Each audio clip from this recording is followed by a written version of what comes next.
El Señor es mi pastor, tengo todo lo que necesito. El Señor es mi luz y mi salvación, entonces ¿por qué habría de temer? En paz me acostaré y así mismo no temeré, porque mi fuerza, mi roca, mi fortaleza y mi salvador. No, yo desde que comencé con la iglesia, llegué como adolescente a la iglesia, me ubiqué, me conecté una vez con la música, empecé a crecer, a servir al Señor con la música, ¿cierto?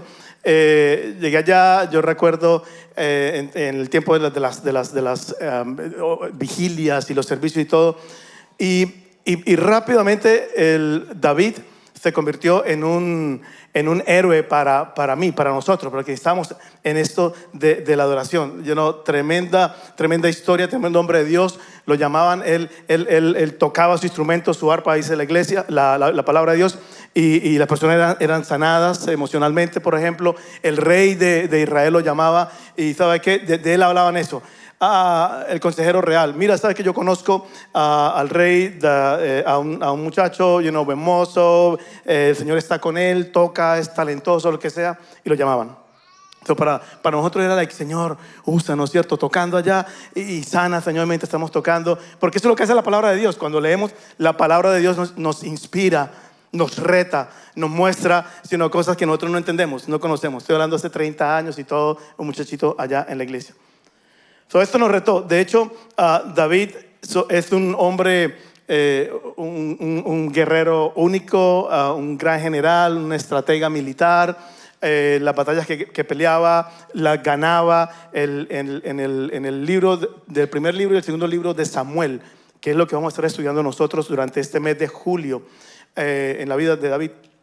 En el capítulo 8 habla sobre por lo menos 12 solamente en el capítulo, 12 guerras. Allí, tú sabes, con los filisteos, con los amonitas, con los moabitas, los edomitas, los sirios, los amalequitas. ¿Recuerda usted cuando leíamos el Antiguo Testamento? Con todo tipo de palabras raras que parecía como un trabalengua y todo eso. Qué bonito leer la palabra de Dios, ¿cierto? Ánimo con ello, léase estos 2 libros y venga preparado. Pero la Biblia habla de que todo esto lo ganaba. David, un tremendo artista, el mejor rey que ha tenido Israel en la Biblia, en la historia, la prosperidad financiera que ocurrió en su reinado. Y el hombre escribió la mitad de los salmos. El libro de los salmos son 150 salmos. A él se le atribuyen 75, 73 directos y 2 en referencias. 75 salmos, tremendo hombre. Este era para nosotros tremendo héroe. Y durante el resto del mes vamos a estar hablando sobre la unción de David, sobre la bendición de David, ¿cierto? La valentía de David, todo eso. Mira lo que dice el libro de Hechos también, haciendo eco a primer libro de Samuel, en capítulo 13. Dice está Pablo predicando en su primer viaje misionero y está hablando en este mensaje diciendo eso. Cuando quitó a Saúl, Dios les levantó por rey a David, del cual Dios mismo también testificó y dijo: he hallado a David, el hijo de Isaí, un hombre conforme a mi corazón, que hará toda mi voluntad. Y Pablo dice: de la descendencia de este hombre, conforme a la promesa, Dios ha dado a Israel un Salvador, Jesús. Y de esta manera comienza Pablo a predicar este mensaje del Evangelio, predicando el Mesías, Jesús. Y del linaje de David, este Mesías tan esperado va a llegar. Esto es David, un genio, un prodigio, un hombre conforme al corazón de Dios. Esto es como lo presenta la palabra de Dios. Y al parecer a esos talentos de David, a la visión de David no se le escapaba nada. Y llegamos a un episodio lamentable en el segundo libro de Samuel, en el capítulo 11 y 12. Y leemos sobre David y Betsabé. Y vamos a hablar un poco de eso hoy, de estos 2 capítulos. Algo cambió totalmente en la historia para Israel, para David, para nosotros, pero hoy tenemos para aprender. David experimentó 4 cosas, y acompáñenme a leer sobre esto. Lo primero que David experimentó fue las consecuencias de ceder. Las consecuencias de ceder ante el pecado. Experimentó el peso, el poder del pecado. Comienza el capítulo 11 del segundo libro de Samuel, diciendo, aquí les tengo como un resumen para ir leyendo los dos capítulos, algunas ideas. Tome su tiempo en la casa, léanselo en familia, aproveche. Estos dos libros son únicos, una narrativa única, increíble, altos y bajos en la historia y el poder de Dios manifestándose como en ninguna otra parte. Dice, en el tiempo cuando los reyes salen a la batalla, David permaneció en Jerusalén. Se paseaba por el terrado de la casa del rey y desde el terrado vio a una mujer que se estaba bañando.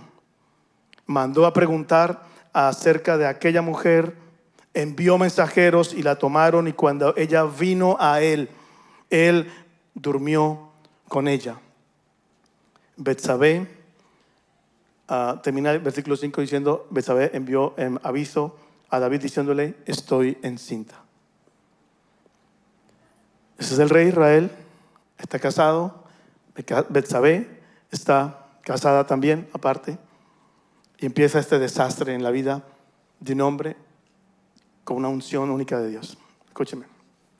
Acompáñame en lo que queremos hablar, porque esto no es fácil leerlo. Es complejo. Quizás me parece mucho de nuestras historias, pero así de complejo. Porque el pecado es complejo en nuestras vidas, pero así de complejo es la respuesta de Dios. Dios nos ama mucho más de lo que Satanás nos odia y nos quiere destruir por medio del pecado. Acompáñenos a aprender de eso que está ocurriendo aquí en la vida de David. Está en su palacio, debería estar en batalla, debería estar trabajando, no está en el lugar que debería estar, ¿cierto? Esto es lo que estamos leyendo acá. David, esto no fue ocasional, realmente no creo. Betsabé, su abuelo, su papá, su esposo eran hombres de guerra, comandantes, líderes militares que habían acompañado a David ya por años y décadas. Se conocían, yo creo que eran conocidos. De alguna manera, esta pregunta de David, ay, ¿quién es ella? ¿Sabe qué? Quiero conocer. Fue, tú sabes, un desliz. Fue un poquito fue bastante de ociosidad, ¿cierto? La conocida. Simplemente algo ya venía ocurriendo en el corazón de David. No, escúcheme esto.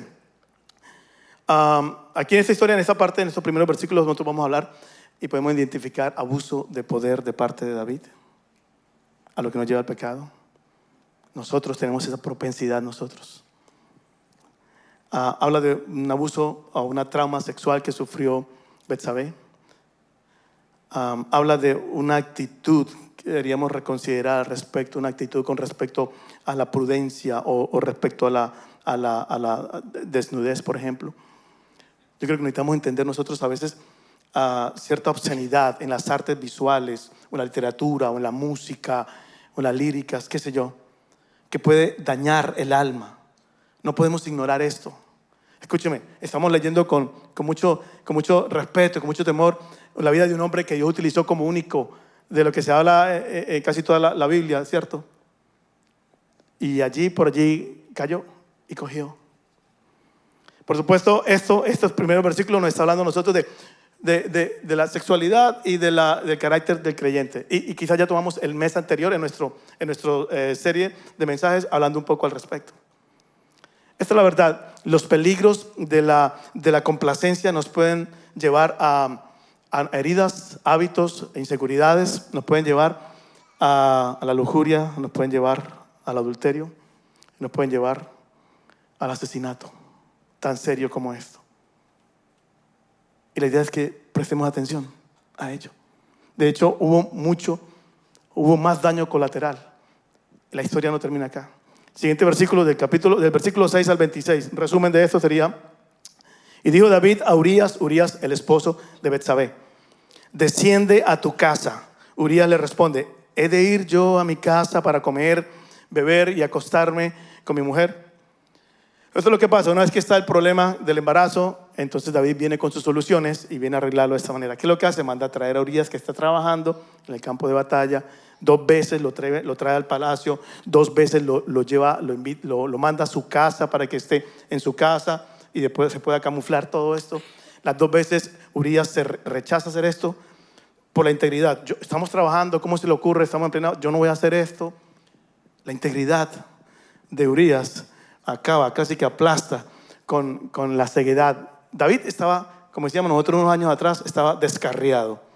El hombre estaba, ¿cierto? Estaba perdido, estaba desencajado en lo que el Señor lo había mandado a hacer.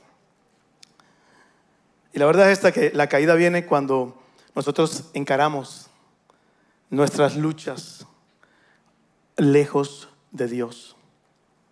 Cuando encaramos nuestras luchas allí lejos de Dios, allí viene la caída. Cualquiera que sea, ¿cuál es el nombre de nuestra lucha? ¿Cierto? Una tristeza, un trauma, una dificultad, un dolor, una tentación, qué sé yo. Esa es la verdad. Pero David David no era ajeno a enfrentar estas circunstancias. Recuerda, osos y leones, el hombre protegía a su rebaño y tenía que enfrentarse contra Goliat, supo cómo vencerlo, fue un guerrero superior. Tuvo que enfrentar a un rey, Saúl, que lo quiso matar 2 veces.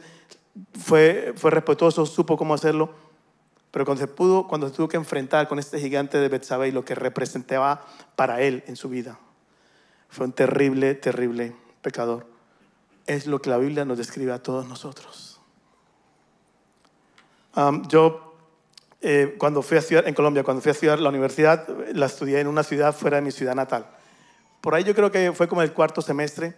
Yo estaba sirviendo, estaba en la iglesia, recuerda, yo estaba en la iglesia y todo eso. Pero ese 4º semestre yo me desconecté de la iglesia, dejé de servir, le presté atención a los compañeros, a las compañías y todo esto, a las amistades. Conocí que fue ir de fiesta, conocí que fue llegar a la casa, ¿cierto? Ebrio. Fui expuesto a este tipo de imágenes inmorales que polula, ¿cierto? Internet y todo esto. Fue un semestre caótico para mí, en mi llamado, en lo que Dios me había mandado a hacer, ¿cierto? Que tenía que hacer, estudiar, seguir sirviendo y toda la cosa. Me tomaron 2 semestres para encaminarme, para reconectarme y continuar, por gracia de Dios. Esto es nuestra naturaleza. ¿Cuál es la respuesta o la fórmula bíblica? En contra de las tentaciones, en contra de las facilidades. Yo estoy caminando en lo mejor del palacio y toda la vuelta. Y me siento bien, me siento confiado, ¿sabes? Yo puedo controlar esto que tengo alrededor. La respuesta bíblica es: huye de las pasiones juveniles y persiga ¿qué? La paz, el amor, la justicia. Esta es huye. No haga el bravo y no le enfrentes. Huya. Esta es la fórmula bíblica. Mira, John Owen, un predicador inglés del siglo XVII, tremenda bendición en este siglo para nuestro mundo cristiano. Mira lo que escribe: aunque el pecado sea siempre un fuego en los huesos. Ahora escuche, esto es en un libro que él escribió. El libro es el pecado que mora en el creyente. No el pecado que abunda en el mundo, tú sabes, perdido. El pecado que mora, es el título del libro. Y le escribe lo siguiente: aunque el pecado sea siempre un fuego en los huesos, no arde a menos que Satanás venga con su fuelle para hacerlo estallar. Fuelle es un soplador. Esto es un fuelle. Es un soplador. No sé si usted lo conoce, lo recuerda. Quizás los abuelos nos pueden hablar un poquito de eso. Soplador sirve para avivar el fuego, una leña, ¿cierto? Del asadito. Entonces ahorita de que estuvimos en el 4 de julio, el 5-0, de pronto usted estuvo ahí celebrando y toda la vuelta, ¿sí? En segundos esto convierte carboncito así apagado, ¿sabe? Como que está aburrido, como que en segundos lo convierte en candela pura, lo inflama. No sé qué. Si usted no lo ha visto utilizado, increíble. Lo que está diciendo este predicador es: allí está, el pecado está en nuestros huesos, en nuestra naturaleza, pero no se estalla, no se enciende, sino hasta que Satanás viene con su soplador y empieza a inyectar, a soplar, a tentarnos, a vendernos otra idea, a hacernos sentir confiados. Esa es la realidad. Y la palabra de Dios es la revelación única, especial de Dios. En teología lo conocemos así, para el mundo, ¿cierto? Y en la persona de Cristo, la revelación total, única. Pero esta idea del pecado, de nuestras falencias, de nuestras deficiencias, de nuestros problemas, no está solamente en las páginas de la Biblia, lo leemos en muchos tipos de literatura, en todas las eras de la historia de la humanidad. Estamos hablando de un poquito de ética, de moralidad, de problemas y todo. Hoy en día tenemos de eso. Hoy en día podríamos hablar de eso, de pink cloud y distorsiones cognitivas, por ejemplo. Circunstancias en la vida, criminalidad y todo eso. Pero, por ejemplo, solo por tiempo quería hablarles de algo que conocemos y caemos muy típico, nosotros experimentamos y está muy alrededor, el problema de la gratificación inmediata. El problema de la gratificación inmediata es cuando queremos satisfacer inmediatamente un deseo, sin medir que posiblemente nos mete en problemas, en consecuencias. Es cuando yo quiero aprovechar la recompensa pequeña de algo que me gusta hacer hoy, pero que no me doy cuenta que si yo espero un poquito en el mañana puede haber una recompensa mayor, vale la pena un poco mejor. Es como cuando que no nos esperamos y todo eso. Este es un problema muy típico, ¿cierto? En psicología y toda la vuelta. Cuando usted quiere un heladito, lo quiero ya, me quiero comprar un carro, es ya, me gustaría experimentar esto ya, nos metemos en problemas, en deudas, qué sé yo. Pero la palabra de Dios habla algo diferente. Nos habla de ejercer paciencia, dominio propio, contentamiento, por ejemplo. A veces los psicólogos nos hablan, ¿sabe qué? Hay que hacer un ejercicio de autorregulación, todo eso.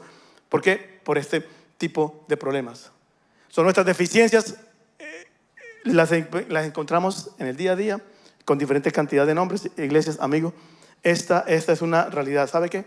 Nosotros vivimos en un tiempo en que necesitamos cuidar de nuestros ojos, de nuestros corazones, de nuestras mentes, de nuestras manos. Es imperativo. Hace como unos 10 años quizás con Yaisel estábamos preparándonos para hacer un viaje y queríamos, yo quería que nos preparáramos a conocer un poquito de ese país para donde íbamos a ir. Entonces, ¿sabe qué? Vamos a ver un poquito de televisión, vamos a conocer allí documentales y todo esto. Recuerda que está en esos servicios de streaming media que usted compra una suscripción y puede ver ciertos programas y todo eso. En aquel entonces cuando estábamos allí era de moda el que, oh my God, ya se vio esta serie y comenzó esta serie, ya vamos acá, no, ya me vi tal episodio, estábamos en esa. Entonces, claro, estábamos aprovechando. Me encontré una serie del país donde íbamos a ir y ¿sabe qué? Listo, vamos a verla. Estamos ahí con Yaisel. Primer temporada, primer episodio, primeros 20 minutos y tuve que apagarlo. Las imágenes que empezó a ocurrir allí no hacía parte de lo que yo estoy acostumbrado a ver en mi televisión, no hacía parte como que lo que yo estoy acostumbrado a mi educación, ¿cierto? A mis principios morales. Eso no me coincide. Yo estoy casado, por supuesto, somos adultos. ¿Qué daño nos va a hacer? Como que luché un poquito con eso, pero lo apagamos. Y le doy gracias a Dios. Este mismo mes cancelamos esa suscripción. Es de un no voy a dar el nombre, pero comienza por N, el tipo de servicio y todo. Más nunca, desde entonces, nunca lo hemos tenido. Este año tuvimos el viaje, por gracia de Dios. Este año comencé entonces mis estudios universitarios aquí en Estados Unidos, por ejemplo. Yo no sé qué hubiese ocurrido si simplemente yo me siento que estoy en el palacio allá en el terrado y simplemente, ¿cierto?, caminándome y me siento en mis anchas y pronto nos miramos solo por gracia de Dios. Pero déjeme decirle, tiene que haber un momento en nuestra vida que necesitamos pelear y experimentar esta verdad que está a través de toda la palabra de Dios. Amarás al Señor tu Dios con todo tu corazón, con toda tu alma, con toda tu fuerza y con toda tu muerte. Entonces nosotros podemos empezar a experimentar de esta cercanía con Dios. Escúcheme, el pecado no satisface. El pecado nos hace más hambrientos. Un día a la vez, un paso a la vez, una mirada a la vez, $1 a la vez. El pecado no satisface. No estamos diseñados para eso. Nunca lo va a hacer. Y Satanás lo va a utilizar para destruirnos. Crisóstomo, un padre de la iglesia del siglo IV, escribió esto: el comportamiento no depende de la edad, pero de la dirección de la voluntad. Esto que estamos hablando aquí, con todo respeto de David, esto es para todo el mundo. Esto es para los adolescentes y su creatividad hormonal, tanto también para ellos como para los cincuentones y su creatividad racional, ¿cierto? Porque todo lo cuadramos. Es para todo el mundo, no va a respetar. Mira cómo termina el capítulo 11, cómo termina. Versículo 27.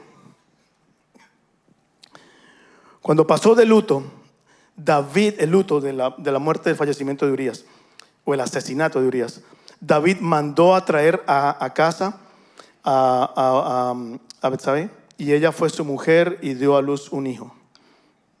Mira estas palabras lamentables. Pero lo que David había hecho pero lo que yo había hecho fue malo ante los ojos de Dios. Esta es la realidad. Una definición o una idea teológica de qué es el pecado en teología cristiana es apartarnos de Dios, darle la espalda a Dios y su voluntad con elementos de desviación o rebelión. Desviación por un error que cometemos, o rebelión por directa, una desobediencia directa.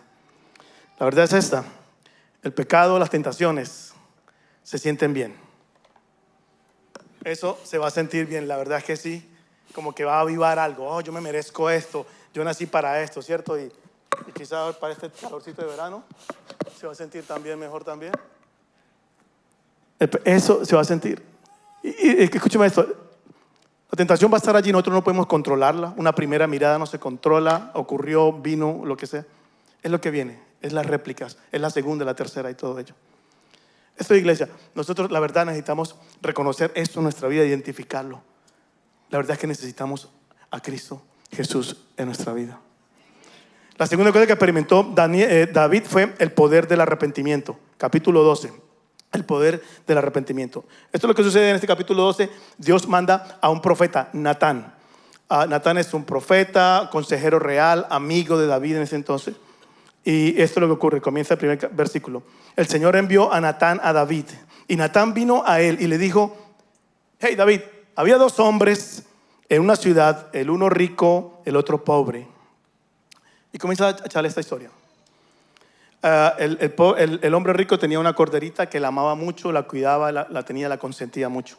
El hombre rico estaba recibiendo la visita de alguna persona y quería atenderlo. Entonces fue y tomó aquella corderita del hombre pobre, la cocinó y la preparó para esta visita. Entonces continúa diciendo la palabra de Dios, sino que tomó la corderita del hombre pobre. Y se encendió la ira de David en gran manera contra el hombre. Y dijo a Natán: vive el Señor, que ciertamente el hombre que hizo esto merece morir. Y debe pagar 4 veces por la cordera, porque hizo esto y no tuvo compasión. David sabe que está yendo, Dios le envía a reprender al rey de Israel. Sabe que David está descarriado, el hombre está cometiendo y haciendo y toda la cosa. Yo creo que fue un poquito complicado para Natán, ¿cierto? Llegar allá y entonces empieza a hablar aquí que David está gritando y todo en la corte real y toda la vuelta. Yo creo que David: no, mijito, no se preocupe, ¿sabe qué?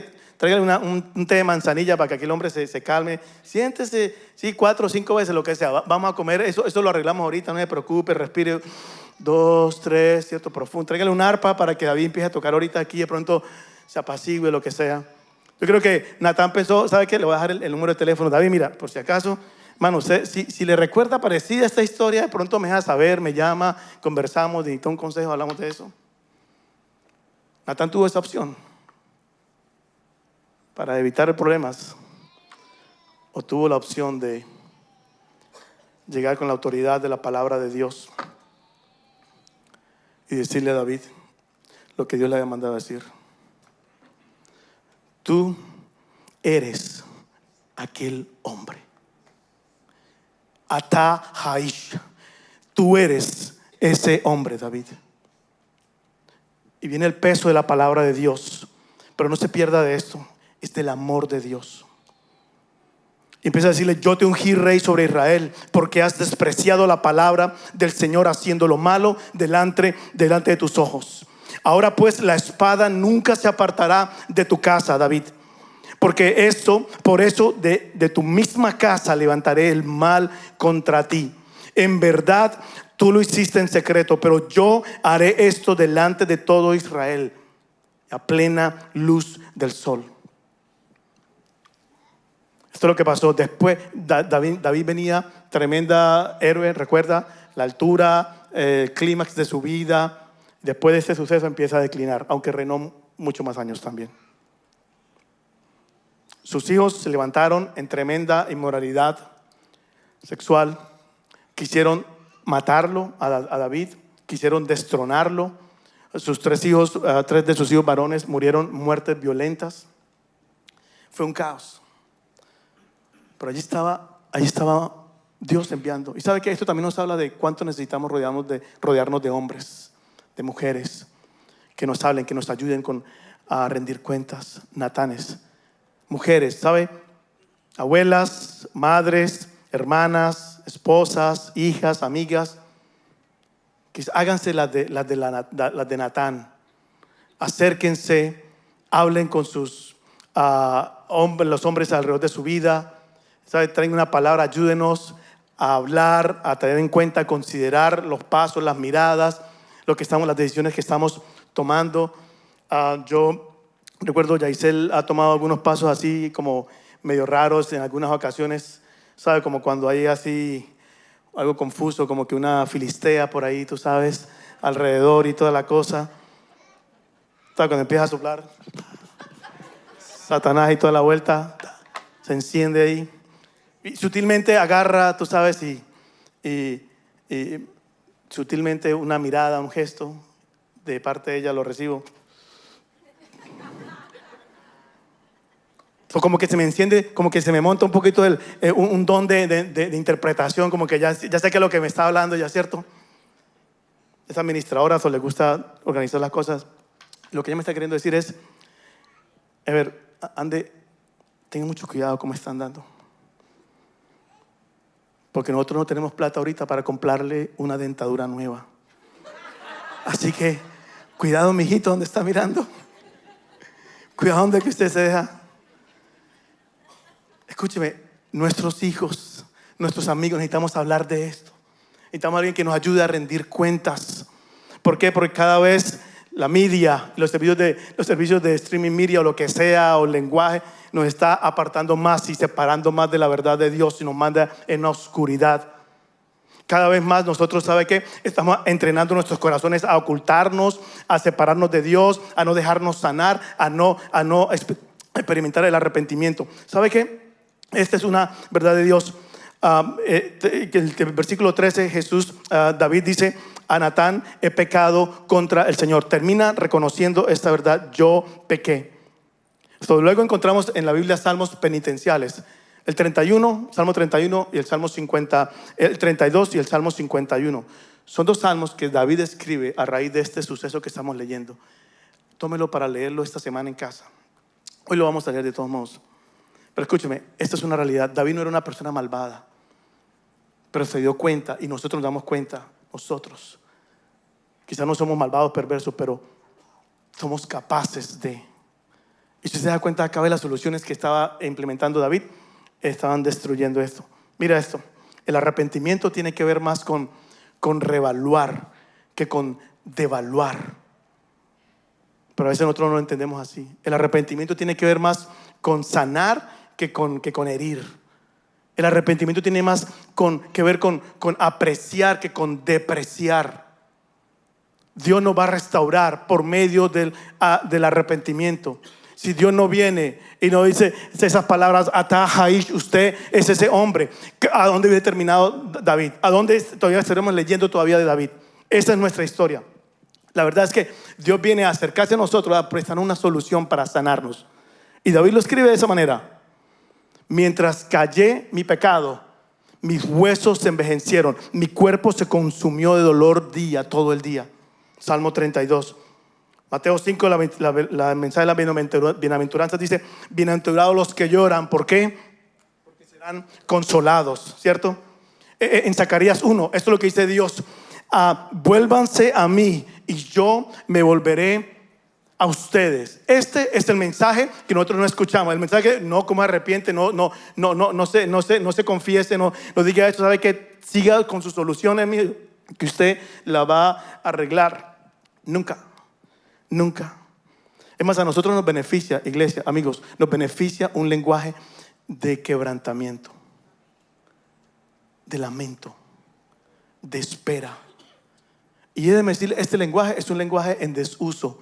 Un lenguaje que se burla de este lenguaje. Un lenguaje que nosotros ya no recordamos de esto. Quebrantamiento, que yo reconozca. Este es un lenguaje que es abandonado, está descontinuado. Pero la palabra de Dios nunca se ha descontinuado y siempre ha hablado vida, inspira vida para nosotros hablarnos.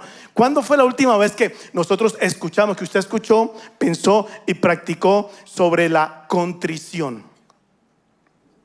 ¿Qué es contrición? Es el dolor por haber ofendido a Dios con un deseo de hacer una enmienda.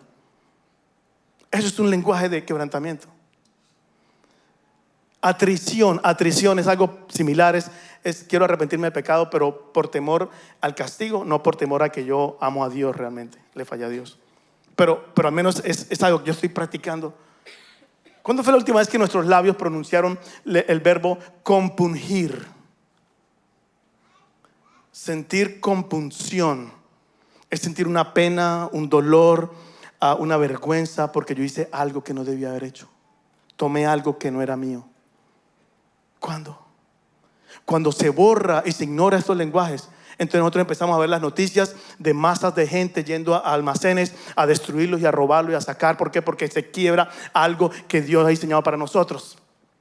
Y hoy estamos hablando, comenzando tremenda serie, ¿cierto? David, un hombre conforme al corazón de Dios, pero en medio de una depresión en la vida. ¿Cómo podemos superar eso y todavía considerarnos hombres o mujeres conforme al corazón de Dios? Porque esa es la verdad. Cuando nos arrepentimos, esta es parte de la promesa, que es lo que dice Salmo 34. El Señor está cerca de los quebrantados de corazón. Salmo 51, el mismo David: al corazón contrito y humillado, oh Dios, no despreciarás. Isaías habla, capítulo 57, 66, habla: yo habito con el contrito y humilde de espíritu, para vivificar el corazón contrito. Esto nos hace bien. Él dice: miraré al que es humilde y contrito de espíritu y tiembla ante mi palabra. Cuando nosotros venimos en arrepentimiento, iglesia, ¿sabe que el cielo, el Señor nos mira, nos considera, nos conoce, nos ama? ¿Cuántas veces nosotros nos seguimos refugiando y llamando a nuestro Betsabé, a nuestras heridas, hábitos o inseguridades, en vez de invocar el nombre de nuestro Señor Todopoderoso, que nos salva, que nos sana, que nos conoce, el Dios que cuida de nuestra familia? Esta es una verdad. Todos nosotros necesitamos arrepentirnos. Todos nosotros necesitamos de ese Mesías, Jesús, que fue predicado. Lo tercero es la misericordia de Dios. David experimenta la misericordia de Dios. Esta es la verdad. Hay problemas y hay emociones profundas, cosas que nosotros, cierto, hemos pasado, que solo Dios conoce. Es la verdad. Pero déjeme decirle, hay una provisión de Dios para su vida, para mi vida, para llenar y sanar y levantar y restaurar eso que ha ocurrido en nosotros. Capítulo 12, versículo 13. Y Natán dijo a David: el Señor ha quitado tu pecado, no morirás. Sin embargo, por cuanto con este hecho has dado ocasión de blasfemar a los enemigos del Señor, ciertamente morirá el niño que te ha nacido. Escúcheme, 3 hijos adultos que fallecieron muertes violentas para este bebé que nació. Lo más probable es que esta fue el mismo juicio y condena que David declaró en aquella historia que le dio Natán. Aquí están sus 4 corderitas, aquí están sus 4 hijos que fallecieron. Esto es la misericordia, la bondad de Dios hacia las personas que están en necesidad. La gracia de Dios, la bondad de Dios a las personas que no lo merecemos. Y en esto estamos viendo la gracia, la bondad y la justicia de Dios, pero no para destruir. Allí está David, ¿cierto? Se acabó y más nunca. Es para restaurar y levantar, porque el propósito de Dios es eterno. En su vida, en su familia, en su llamado, en su hogar, en lo que haya ocurrido en su vida. El poder, Cristo Jesús lo ha logrado en la cruz. Pero nosotros como que nos enredamos comprando lo que el mundo nos quiera vender. El siglo XIX, Nietzsche nos vendió esta idea del superhumano, de Übermensch, y el hombre que con su propia experiencia puede crear sus propios valores. Y mijo, usted lo puede hacer y sabe que hay una grandeza en usted y y todavía estamos tratando de desenredarnos de este tipo de ideas. Déjame decir lo siguiente: los valores morales o la fuerza motivacional no puede resolver el problema del pecado. Necesitamos de la misericordia de Dios. Amén. ¿Es esto verdad? La responsabilidad, la honestidad, la compasión, todo esto es increíble, buenísimo. Pero solo el amor del Señor nos va a acompañar hasta el final, en cada etapa o en cada valle o en cada dificultad. No lo demás cositas bonitas que nosotros podamos adornar, porque esta es la realidad. Esto es una realidad que la palabra de Dios nos dice: Él está contigo, no te dejará ni te desamparará. No temas ni te acobardes. Aun cuando atravesar ese valle del arrepentimiento puede ser grande, esta es la promesa de Dios. Cuando pase por las muchas aguas, yo estaré contigo, dice Isaías. Pero ¿qué dice Mateo? ¿Cómo se despide Jesús en Mateo 28? Yo estoy con ustedes todos los días hasta el fin del mundo. Su promesa de pasar por la sanidad del arrepentimiento, del quebrantamiento y del arrepentimiento es que Él va a estar con nosotros. ¿Sabe qué? Lo último, David experimentó la sanidad del perdón, el poder del perdón. Entonces, dice versículo 15: David rogó a Dios por el niño y ayunó, y fue y pasó la noche acostado en el suelo. Al séptimo día el niño murió. Los criados le confirmaron: ya ha muerto. Mira lo que dice acá. Entonces David se levantó del suelo, se lavó, se ungió, se cambió de ropa, entró a la casa del Señor y adoró. Entonces vino a su casa, y cuando pidió le pusieron comida delante, y comió. Ellos se quedaron atónitos. ¿Qué es esto? Está pasando por tremenda prueba y tremenda crisis, y esto es lo que está ocurriendo. Porque un hombre o una mujer conforme al corazón de Dios, que se rinde a Dios, descubre realidades que pertenecen y salen de lo que es la medicina o simplemente la materia. Dios puede restaurar. Esto fue un ejemplo de sanidad aún en medio de la crisis, del trauma, pero por gracia, por poder y misericordia de Dios. La historia sigue hablando hoy en día. Hay un camino que destruye, hay un camino que edifica, que restituye, ¿cierto? Esto es lo que nosotros hablamos. Cada vez las soluciones de David creaban más caos. Pero ¿cómo él empieza a declarar? Oh Señor, tú me apartarás, este es mi escondedero, me preservarás y me rodearás con cánticos de victoria. Esta es la realidad. Entonces, cuando nosotros empezamos a ver esto, cuando empezamos a entender de que yo necesito el perdón de Dios, cuando entendemos que necesitamos de Jesús, iglesia, amigos, entonces somos capaces de seguir el corazón de Dios, de ser hombres y mujeres conforme al corazón de Dios. Déjeme terminar con lo siguiente: todo lo que le entregamos en pecado y mentira al pecado y la mentira, lo retoma y lo destruye el pecado y la mentira. Pero lo que entregamos en arrepentimiento, en adoración a Dios, Dios lo recoge y lo restituye. Yo no sé, estamos acá, quizás nos sentimos que nos faltan fuerzas, que se acaba el camino que hemos hecho o nos han hecho, y es difícil continuar. Hoy es un día para detenernos y recordar que el Dios es el que nos da una corona de belleza por cenizas, óleo de alegría por luto. Este es el Señor que conoce nuestra condición. ¿Cuándo vamos a parar a dejar de comprarle las mentiras de Satanás, de que nosotros tenemos la capacidad de solucionar nuestra vida? ¿Cuándo pasó de moda? ¿Cuándo dejó de ser una realidad que el arrepentimiento, que la misericordia y el perdón de Dios sanan el corazón de los hombres? Hoy en día estamos plagados de medicinas y estudios, pero con más oscuridad mental, más problemas en los matrimonios, más problemas entre las relaciones en general, más confusiones únicas en el corazón, más cerrados, más herméticos. ¿Qué estamos esperando? Que algún día podamos leer en un papel: ya tenemos la nanotecnología que podemos colocar en nuestras venas para que limpie nuestra conciencia. Jamás le pertenece Ese poder le pertenece a nuestro Señor y Él lo pudo lograr en la cruz. Cristo lo pudo lograr en la cruz. Dios nos ama mucho más de lo que Satanás nos odia y como nos quiere destruir. Déjeme decirle, David fue un hombre conforme al corazón de Dios, porque él pudo experimentar el quebrantamiento, el arrepentimiento, la misericordia y el perdón de Dios. Y esto nos invita a acercarnos a Él. Hoy vamos a celebrar la comunión y quiero decirle que esa invitación está para todos nosotros. No sé cuál sea el paseo que hemos tenido en nuestra vida. No sé cuál fue ese terrado allá que fuimos caminando. No sé en dónde se resbaló nuestra vida.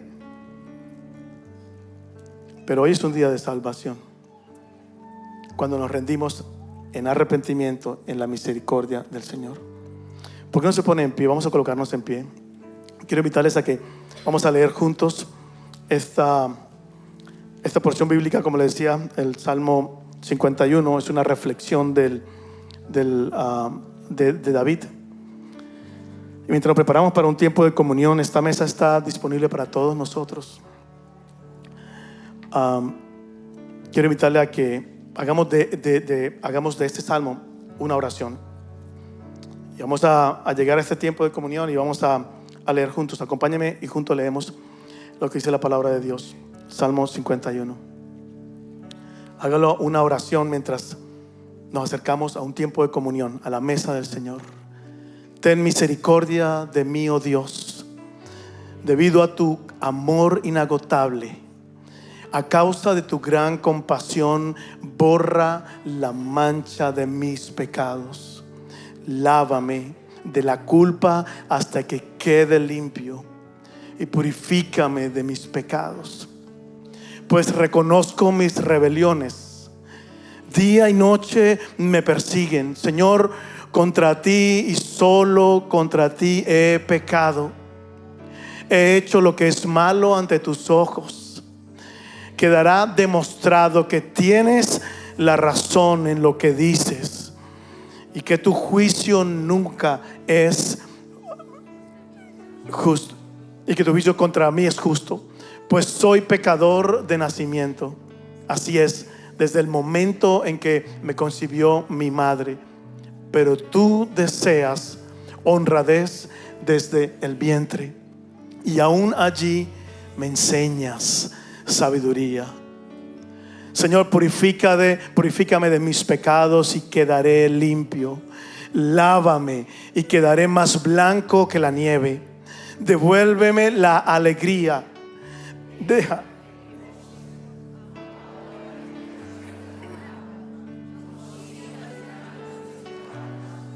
Quita la mancha de mi culpa. Crea en mí, oh Dios, un corazón limpio y renueva un espíritu fiel en mí. No me expulses de tu presencia, Señor, y no me quites tu Espíritu Santo. Restaura en mí la alegría de tu salvación y haz que esté dispuesto a obedecerte. Entonces enseñaré a los rebeldes tus caminos y ellos se volverán a ti. Perdóname por derramar sangre, oh Dios que salva. Entonces con alegría cantaré de tu perdón. Desata mis labios, oh Señor, para que mi boca pueda alabarte. Tú no deseas sacrificios, de lo contrario te ofrecería uno. Tampoco quieres una ofrenda quemada. El sacrificio que sí deseas es un espíritu quebrantado, contrito. Tú no rechazarás un corazón arrepentido y quebrantado, oh Dios. Mira a Sión con tu favor y ayúdala. Reconstruye las murallas de Jerusalén. Entonces te agradarán los sacrificios ofrecidos con un espíritu correcto, con ofrendas quemadas y ofrendas quemadas enteras. Entonces volverán a sacrificarse toros en su altar.